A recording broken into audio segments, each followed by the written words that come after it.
సరే, మరొకసారి మధ్యాహ్న కాలపు మీ అందరికి వందనాలు తెలియజేస్తూ మనము మార్క్స్ వార్త 16వ అధ్యాయము 17-18 వచనాల్లోకి మాటలు. నమ్మిన వారి వల్ల ఈ సూచక్రియలు జరుగుతాయి. నెంబర్ 1, దయ్యాలు వెళ్ళగొడతారు. నెంబర్ 2, కొత్త భాషలు మాట్లాడతారు. నెంబర్ 3, పాములను ఎత్తిపట్టుకుంటారు. నెంబర్ 4, మరణకరమైన ఏదైనా తాగినో బ్రతుకుతారు. నెంబర్ 5, రోగులను స్వస్థపరుస్తారు. ఈనాడు చాలామంది మేము అద్భుతాలు చేస్తాము, సూచక్రియలు చేస్తాము, మహత్కార్యాలు చేస్తామని ప్రకటన చేసుకుంటున్నారు. మీరు చూసారా చాలామంది? మరి వాళ్ళు చేస్తారో లేదో తెలియదు, కానీ బైబిల్ ఏం చెప్తుందని ఈరోజు చెప్పడానికి మీ మధ్యలోకి వచ్చాను. అసలు బైబిల్ ఏం చెప్తుంది? యేసుక్రీస్తు వారు భూమి మీద ఉన్నప్పుడు ఇవన్నీ చేశారు. ఆయన మాత్రమే కాదు, ఆయన వెంబడించి ఆయన బోధనలు విని వాటిని ప్రకటించినటువంటి అపోస్తులుగా పిలవైనటువంటి 12 మంది శిష్యులు చేశారు. వీరితో పాటు ప్రత్యేక సాధనంగా పిలవైనటువంటి పౌలు గారు చేశారు. ఏది ఉదాహరణకి పౌలు గారు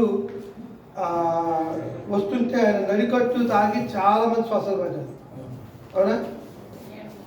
నీడ బాగా గుర్తున్నారు. పేతులు నీడబడి స్వస్థపడ్డారు. పేతులు కూడా అపోస్తులేగా. ఏదైతే ఈయన అపోస్తుల పౌలు గారు ప్రత్యేకమైన సాధనం అని చెప్పారు. వీళ్ళందరూ అద్భుతాలు చేశారు. అంత మాత్రమే కాదు, యేసుక్రీస్తు వారు చేశారంటే ఆయన దేవుడు కాబట్టి చేశారు. మరి పేతురు యోహాను దేవుళ్ళా? కాదుగా.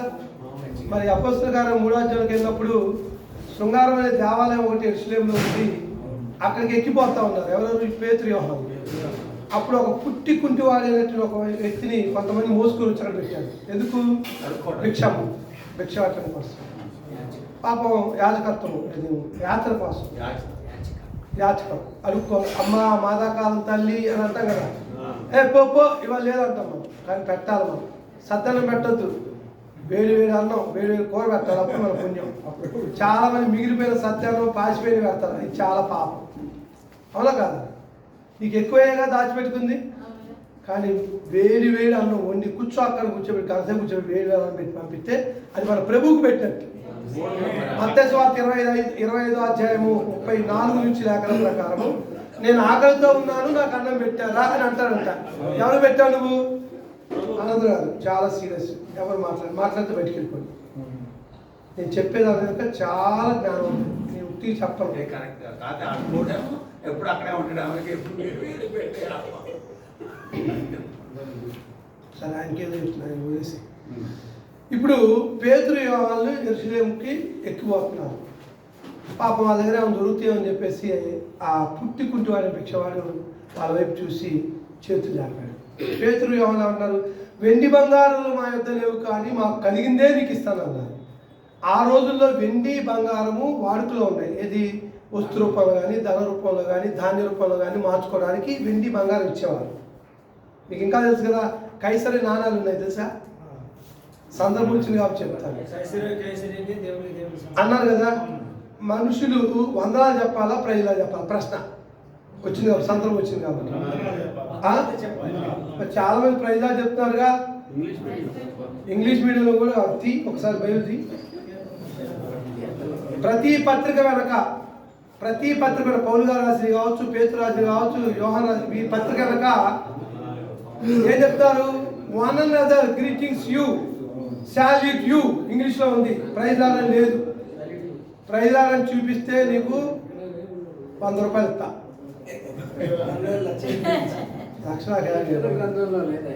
సరే, ఒకరికొకరు వందనం చేయడం. మరి మన వాళ్ళు ఏమంటారు? దేవుని స్తోత్రం చెప్పండి, హల్లెలూయా అంతేనా? చూస్తారండి, చెప్పరా మీరు? సరే, ఇప్పుడు వచ్చింది కాబట్టి, సందర్భం వచ్చింది కాబట్టి చెప్పు, ముందుకు వెళ్తాను. చెప్పాము.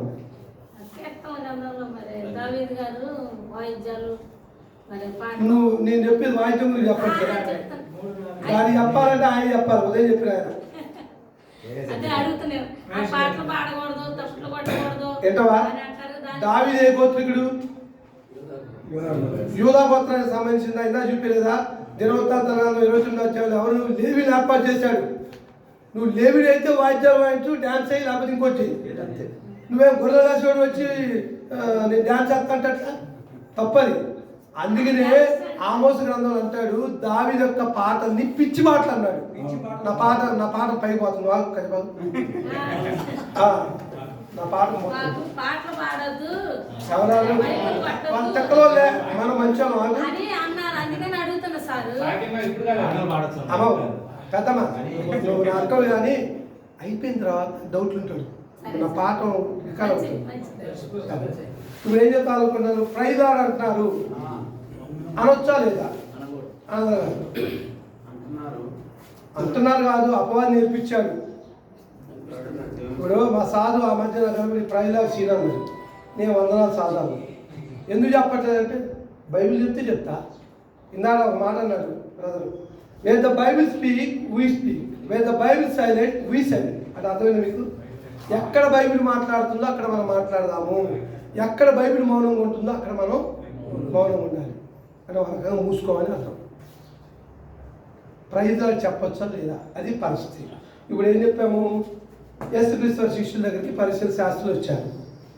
అయ్యా మీరు నీ శిష్యులు పన్ను కట్టట్లేదు, దీనికి హేతు ఏందని అడిగారు. నేను రిఫరెన్స్ చెప్పను, మీరే చూసుకోవాలా పాస్టర్లు మీరు అందరూ. మళ్ళీ చెప్పొద్దంటే చెప్తాడు. చెప్పారు, సరేలే అని చెప్పేసి యేసుక్రీస్తు అర్థమైంది, వీళ్ళు నన్ను శోధించడానికి అడిగారని అర్థమయ్యి మీ దగ్గర ఏ నాణం ఉందో చూపిమన్నాడు. అప్పుడు రోమా ప్రభుత్వాన్ని ఏలుబడిలో ఉన్న ఆయన ఎవరు, కైసర్. ఆ నాణం మీద కైసర్ బొమ్మ ఉంది. ఇది ఎవరిది అని అడిగారు. ఇవే మాట్లాడుతాయి బైబిల్లో. ఇది ఎవరైతే కైసరివి అన్నారు. అప్పుడు యేసుక్రీస్తు ఎవరన్నారు సార్, కైసరివి కైసరికి ఇవ్వండి, దేవునికి దేవుని చెల్లించండి అంటే మీకు అర్థమైందా? దేవుని స్తోత్రాలని దేవుడు చెప్పండి, కైసరి కైసరి అంటే ప్రైజ్ అని దేవుడు చెప్పాలా? మీరు చెప్తున్నారు మీ దేవుడా? మన దేవుడు ఉంది మీ దేవుడా? వైఆర్ సేయింగ్ ప్రైజ్ లార్డ్, దేవుని స్తోత్రం. దేవుని స్తోత్రం దేవుడు చెప్పాలా నీకు చెప్పాలి? దేవుడుగా ఇప్పుడుదా దేవుడు కానీ చెప్పుగా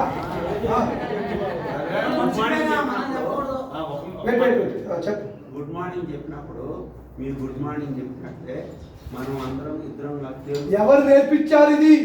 ఐఎమ్ ఆస్కింగ్. అపవాది నేర్పించాడు. మళ్ళీ ఇంకో ఉదాహరణ చెప్తా. ప్రకటన 19 వచ్చింది. డోంట్ టక్. ప్రకటన 19వ అధ్యాయం 1 చదవండి. ఇప్పుడు మా అక్క చెప్పింది వస్తుంది. భాగ్యం అక్క పేరు. ఇప్పుడు నీ జవాబు వస్తుంది. 19వ అధ్యాయం గట్టిగా.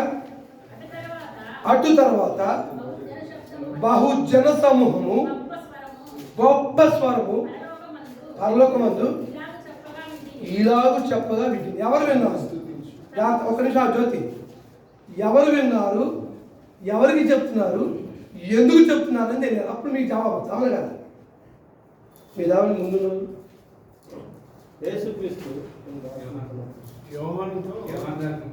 కాదండి, ఏం చదువుతున్నాను? అటు తర్వాత బహుజనుల శబ్దం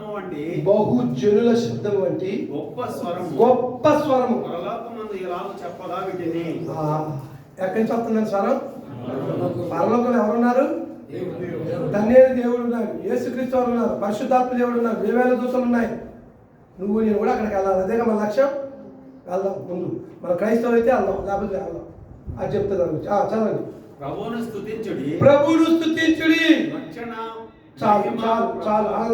ప్రభుని స్తుతించే పాయ మీద చిన్న గీత ఒకటి ఉందా? అంకె కింద పుట్టినట్లు ఏముంది? ప్రభుని స్తుతించాలంటే అర్థం ఏంటమ్మా? ఒక చిన్న సందర్భం చెప్తా. మా మేడి చేయలేదు, చచ్చిపోయి ఎక్కడ ఉన్నది తెలియదు కానీ దేవుని స్తోత్రం చెప్పండి, హల్లెలూయా అని చెప్తారు. అర్థమైంది మీకు? దేవుని స్తోత్రం చెప్పండి. దేవుని స్తోత్రం అంటే ఏంటి? హల్లెలూయా.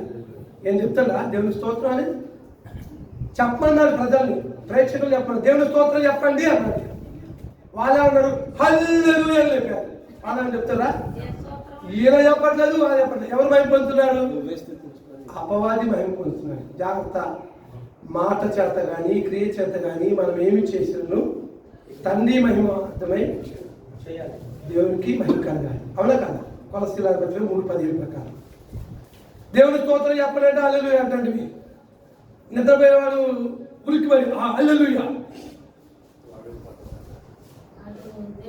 లేకపోతే మా అయ్యగారికి వాక్యం గుర్తు రాదు ఒకసారి, అప్పుడు అంటాడు. అంటే నేనేం చెప్తానంటే దేవుడికి చెందాల్సింది దేవుడికి చెందాలి, మనుషులు చెందాల్సింది మనుషులు చెందాలి. కైసరికి ఇమ్మన్నాడుగా యేసుక్రీస్తు, దేవునికి ఇమ్మన్నాడుగా. దేవుని ఏమో మనుషులకు ఇస్తున్నారు, మనుషులు ఏమో దేవునికి ఇస్తున్నారు. ప్రైజ్ అని దేవునికి చెప్పాలి. ఇక నేను మార్చుకున్నాను, ఎందుకంటే అపవాది చిన్నగా మళ్ళీ దూరాడు. ప్రైలాడక్క బాగున్నావా, బాగున్నావా, ప్రైలాడండి కృష్ణమూర్తి బాగున్నావా. పొరపాటు ఆయన ప్రజల చెప్తానుకో, దేవుడు భయపరచబడుతుందా సాతాను భయపరచబడుతుందా? నువ్వు పర్వాలేదు మొత్తం. బైబిల్లో 3 సార్లు రాయించాడు, ద్వితీయోపదేశకాండం 3, సామెతల గ్రంథము, ప్రకటన చివరలో. దేవుడి మాటకి కుడికి కానీ ఎడం కానీ వెళ్ళొద్దు, కలపొద్దు, తీసివేయద్దు 3 సార్లు చెప్పాడు. మళ్ళాంటి ఉంటారని ద్వితీయోపదేశకాండం రెఫరెన్స్ చెప్పండి, చూసి చెప్పండి.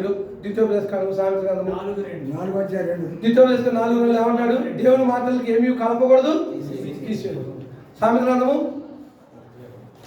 31 నీకే బాగా తెలుసు రెఫరెన్స్, అక్కడే చెప్పాడు. ఎందుకంటే మొదట్లో ఏమైనా తప్పిపోతారని చెప్పాడు, మధ్యలో ఏమైనా తప్పిపోతారని చెప్పాడు, చివరికి మళ్ళీ ప్రకటన 22వ అధ్యాయం చివరిలో 18-19 నిమిషాల్లో ఈ ప్రవచన గ్రంథంలో ఏమైనా కలిపితే ఎక్కడ వెళ్తాడు? కలిపితే ఎక్కడ వెళ్తాడు? చూడండి, అట్లా నరకం అవుతుంది. అక్కడ ఏముందో చెప్పాలి. 22వ అధ్యాయం 18-19 నిమిషాల్లో ఎవడైనా వీటితో మరి ఏదైనా కలిపినట్లయితే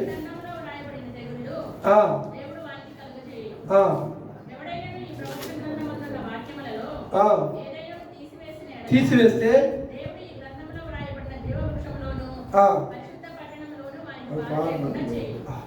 అయిపోయింది. మనం పర్వకం కోసం నరకం వెళ్తాం అనేది అర్థమైపోయింది మీకు, నేను చెప్పక్కర్లేదు. కలిపితే తెగుళ్ళు వస్తాయి, తీసేస్తే జీవవృక్ష పట్టణంలో బాగుంది. మరి ఏం చేస్తాం మనం? మరో ప్రశ్న, మీరు క్రైస్తవులేనా? నా పాఠంలో ఏంది కూడా, లేకపోతే మనం క్రైస్తవులమా? ఎవరు క్రైస్తవులు? నువ్వు ఆగాయా, నీ సగం చెప్తా సగం చెప్తాను. క్రైస్తవులు అంటే క్రైస్తవులు అండి, పాస్టర్లేనా మీరు? మీరు క్రైస్తవులు చెప్పండి. ఎస్ అని చెప్పి ఏం పేరు అంది మీరు? జాషువా చెప్తున్నాడు, క్రీస్తును సొంత రక్షకుడుగా అంగీకరించి ఆయన బోధన ప్రకారము ఆయన జీవితం ప్రకారం జీవించేవాడు కాదు. అదంతా రివర్స్లో వస్తుంది అంతా. ఎవరు క్రైస్తవులు అన్నారు? మీకు తెలుసు కదా, మొదటి శతాబ్దంలో 3,000 మంది బాప్తిసం పొందారు. 11వ అధ్యాయం 26వ వచనంలో మొట్టమొదటి సంఘం. అపోస్తల కార్యములు 11వ అధ్యాయం 26వ వచనంలో మొట్టమొదటిగా క్రైస్తవులు అనే మాట విన్నాం. తెలుసా మీకు? అంత్యొకయలో ఉన్నటువంటి శిష్యులు 1 సంవత్సరం అంతా కలిసి దేవుని ఆరాధించిన తర్వాత అంత్యొకయ అనేటువంటి ప్రాంతంలో ఉన్న శిష్యులు క్రైస్తవులు అనబడ్డారు. క్రైస్తవులు తెలుసా మీకు? క్రైస్తవులు భూలోకాన్ని తలకింది చేసిన వాళ్ళు. మీకు చేస్తున్నారు భూలోకాన్ని? కొన్ని మీకున్న సంఘాన్ని తలకింది చేస్తున్నారా? మీకున్న సంఘాన్ని తలకింది చేస్తున్నారా? అర్థమవుతుంది మీకు? క్రైస్తవులు భూలోకాన్ని తలకింది చేశారు. అపోస్తల కార్యములు 17వ అధ్యాయం చూస్తే వాళ్ళని చూసి రోమప్రతం గడగడలాడిపోయింది. మనం చూస్తే పక్కన ఉన్న ఆడవాళ్ళు లేకపోతే, అవునా కదా? మరి మనం ఎట్లా క్రైస్తవులు అవుతాం? దీని గురించి చెప్తా, చివరిలో చెప్తా, నా పాఠం పోతుంది. సరే, 2 అయిపోయినాయి కదండి. కొత్త భాషలు ఇది చూద్దాం. దెయ్యాలనుకుంటాం, రోగుల గురించి చూద్దాం. రోగుల మీద చేతులు ఉంచితే ఏమొస్తుందమ్మా? ఒక ఆయన ఈ మధ్య కొబ్బరిని అమ్ముతాము, ఖర్చులు అమ్ముతామని బయలుదేరింది.